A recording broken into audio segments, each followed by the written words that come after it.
Presidente, prosegue la riqualificazione di quest'area con una prospettiva di farne proprio la cittadella della biodiversità.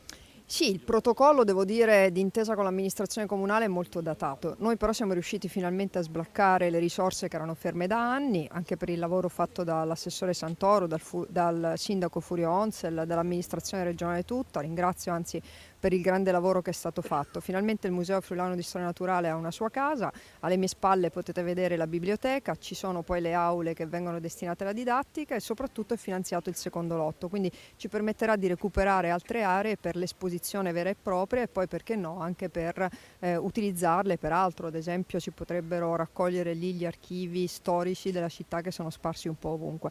Questo è importante per riqualificare quest'area, facendolo poi mantenendo ovviamente anche l'archeologia industriale che vedete alle mie spalle, insomma sono delle zone storiche della città che vengono recuperate e che vengono donate di nuovo ai cittadini tutti affinché ne possano usufruire.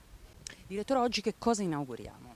Bene, oggi inauguriamo il primo lotto della nuova sede del Museo di Storia Naturale, quindi all'interno di questo spazio che è meraviglioso dell'ex macello di Udine. Apriamo alla disponibilità della cittadinanza la sezione didattica, la parte con gli uffici, la biblioteca e un piccolo pezzo di archivio. È ancora una parte ridotta rispetto a quelle che sono le potenzialità del museo, però siamo anche molto contenti perché la progettazione della parte espositiva sta partendo e quindi abbiamo anche un'idea di arrivare in fondo anche su questa seconda parte che per la cittadinanza ovviamente è la più rilevante.